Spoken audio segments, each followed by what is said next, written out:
liên quan tới việc thực hiện chức năng, nhiệm vụ, quyền hạn của cán bộ công chức. Vâng, như vậy có thể thấy giao tiếp trong hành chính rất quan trọng, nó giúp cho chúng ta hiểu được mục đích của tổ chức cá nhân đến giao dịch,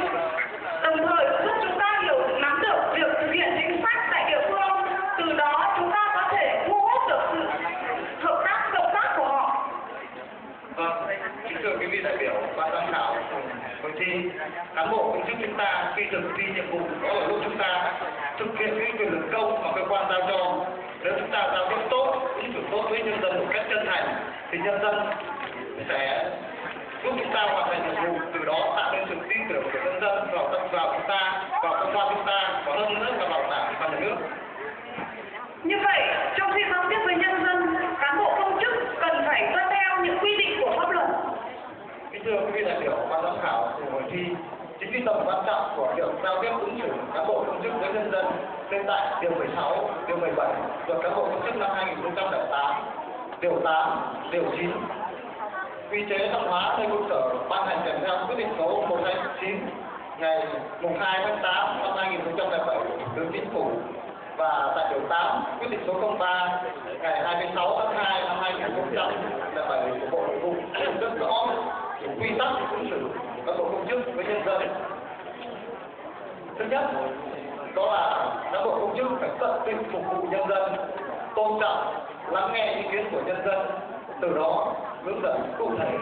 rõ ràng những trình tự thủ tục và các quy định có liên quan đến công việc. Thứ hai, cán bộ công chức không được quan liêu hách dịch cửa quyền. Thứ hai, cán bộ công chức không được quan liêu hách dịch cửa quyền, không được nhũng nhiễu gây phiền hà khó khăn cho nhân dân khi đến giao dịch. Thứ ba, trong khi ta thực hiện nhiệm vụ, chúng ta phải đảm bảo đúng quy trình, thủ tục và thời gian liên quan đến giải quyết công việc. Tuyệt đối chúng ta phải không được từ chối bất cứ những gì thuộc thẩm quyền cho cả trách nhiệm của chúng ta trong khi thực hiện nhiệm vụ. Thứ tư, trong khi thi hành công vụ, cán bộ công chức phải đeo thẻ công vụ hoặc là thẻ công chức, không nói tục, không nói tiếng nóng, không quát nạt nhân dân. Thứ năm, chúng ta phải thực hiện tốt việc được làm và không được làm theo quy định của pháp luật, phải cố gắng giữ uy tín cho cơ quan, cho đồng nghiệp. Đồng chí Thiện này, Sở Ta là một cơ quan giải quyết chính sách với những đối tượng xã hội được xem là yếu thế ở trong xã hội, như là đối tượng người nghèo, đối tượng về tàn tật, trẻ em,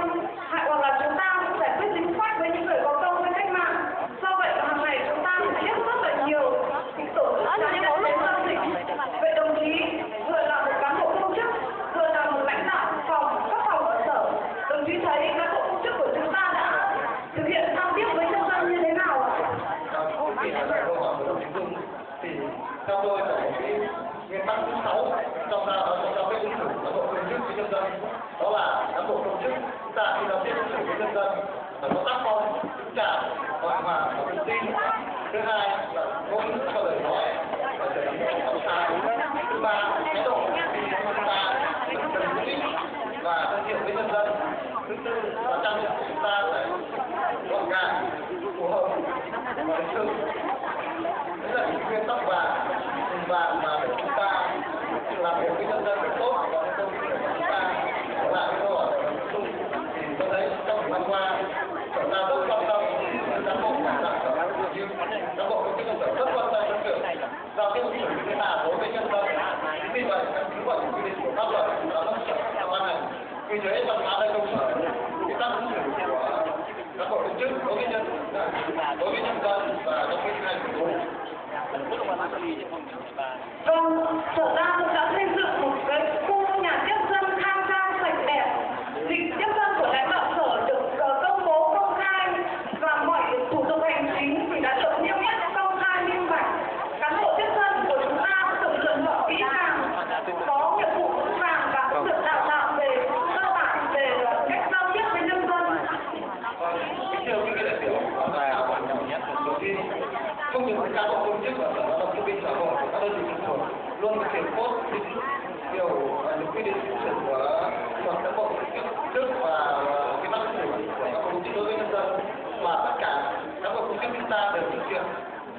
trong những thực hiện đều thực hiện đúng cái phương châm truyền thống của ngành, đó là chủ động, trách nhiệm, công tâm, hiệu quả, nhằm mang lại sự